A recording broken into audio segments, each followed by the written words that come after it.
gatandatu mumbabarire ninde wari uri ku ntebe y'ubwami mu Bwongereza umve mushiki we 1600s King James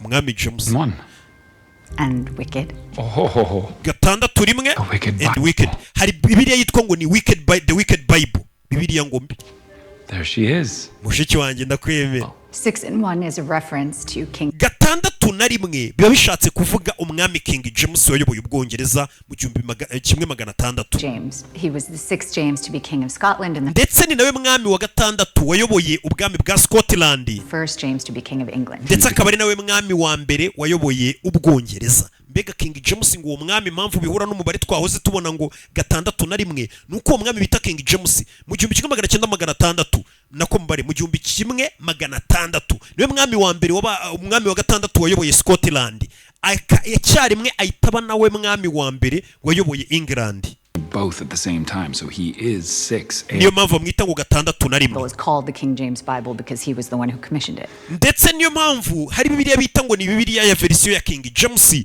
kubera ko uno mugabo ari we muntu wategetse ko iyo bibiliya yandikwa. And his lesser known evil twin is the Wicked Bible. ndetse iriya bibiliya mwese muzi nka King James igira indi bibiliya y'impanga yayo yiswe ngo ni the Wicked Bible cyangwa se bibiliya ya Sekibi cyangwa se bibiliya mbi. Okay. Okay. Iyo bibiliya ntayo narinzi. Mu mwaka w'igihumbi kimwe magana atandatu mirongo itatu na rimwe banditse bibiliya ku itegeko ry'umwami King James yaravuze ngo musore bibiliya basohoye bibiliya isohoka harimo amakosa.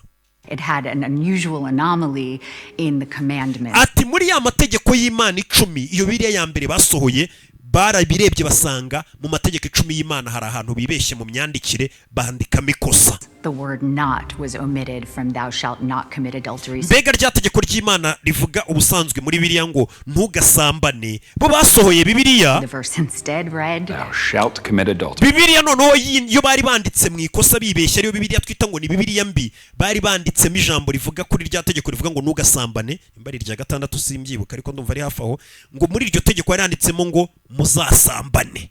Uri kumva iyo bibiliya ariko bibiliya ya mbere King James ngo yategetse ko isohoka mu 1631 iyo bibiliya ya mbere babanje guprintinga yari irimo ikosa ku itegeko ribuza abantu ngo ntimuzasambane bo ari biyandikiyemo ahubwo ngo muzasambane.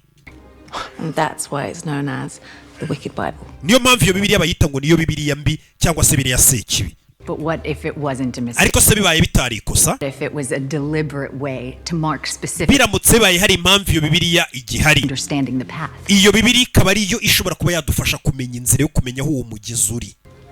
Sometimes it's painfully obvious that we're rimwe na rimwe birambabaza kuba bigaragara ko tuvukana wa mukobwa we kuko twese dufite ubwenge mvuga ukuntu gitangiye kumwipanga hakazi.